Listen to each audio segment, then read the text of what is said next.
এ বয়স জানে রক্তদানের পুণ্য বাষ্পের বেগে স্টিমারের মতো চলে।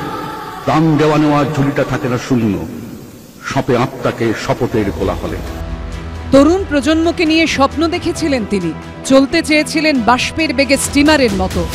সেই তিনি জনতার কোলাহলে আত্মাকে সঁপে দিয়ে সবাইকে কাঁদিয়ে পাড়ি দিলেন তারার দেশে।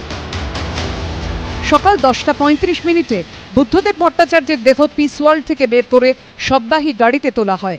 বেঙ্গালুরু থেকে আনা লাল জারবেরা ফুল আর রক্ত পতাকা দিয়ে সাজানো হয় শববাহী গাড়ি। সেখানেই বুদ্ধবাবুকে শেষ শ্রদ্ধা জানান অনেকে। সকাল 10:39 পিস ওয়ার্ল্ড ছেড়ে বিধানসভার উদ্দেশ্যে রওনা হয় কনভয়। শববাহী গাড়ির সামনের আসনে ছিলেন সুজন চক্রবর্তী। মুহুর্মুহু উঠতে থাকে লাল সেলাম আর অমর রহে ধ্বনি।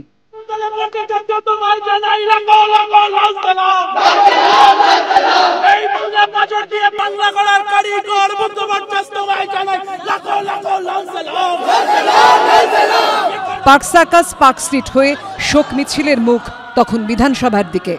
এদিন সকাল 11:04 পিস ওয়ার্ল্ড থেকে বিধানসভা ভবনে পৌঁছয় বুদ্ধদেব ভট্টাচার্যের মরদেহ। ঠিক যে জায়গায় শেষ শ্রদ্ধা জানানো হয়েছিল জ্যোতি বসুকে, ঠিক সেখানেই তাঁর উত্তরসূরির দেহ শায়িত রাখা হয়। 2011 সালের জানুয়ারিতে শেষবার বিধানসভায় এসেছিলেন বুদ্ধদেব ভট্টাচার্য। 13 বছর 6 মাসের মাথায় বিধানসভায় এলো তার নিথর দেহ।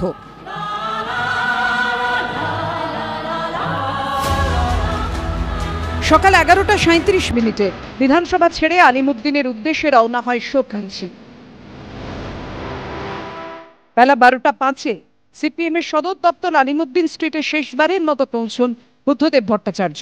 মুজাফফর আহমেদ ভবনে বুদ্ধবাবুকে শ্রদ্ধা জানান প্রকাশ কারাত, বৃন্দা কারাত, ডি রাজারা। প্রাক্তন মুখ্যমন্ত্রীকে শেষ শ্রদ্ধা জানাতে লাইন পড়ে যায় মৌলালি পর্যন্ত, যার ফলে বন্ধ করে দিতে হয় এজেসি বোস রোডের একটি দিক। দুপুর 3:25 আলিমুদ্দিন স্ট্রিট থেকে শেষবারের মতো বেরিয়ে গেল বুদ্ধদেব ভট্টাচার্যের দেহ। গন্তব্য ডিওয়াইএফআই এর রাজ্য সদর দপ্তর, দীনেশ মজুমদার ভবন।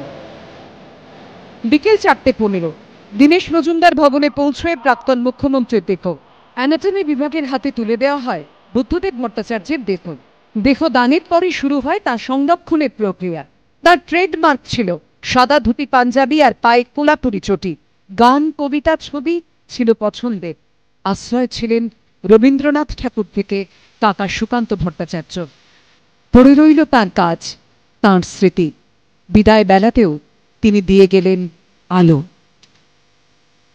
ফুরায় যাতা, ফুরায় শুধু চোখে, অন্ধকারের পেরিয়ে দুয়ার চায় ছুটে আলোকে। পুরাতনের হৃদয় টুটে আপনি নূতন উঠবে ফুটে। জীবনে ফুল ফোটা হলে মরণে ফল ফলবে। ঝিলম করঞ্জাই, সন্দীপ সরকার ও অনির্বাণ বিশ্বাসের রিপোর্ট, এবিপি আনন্দ।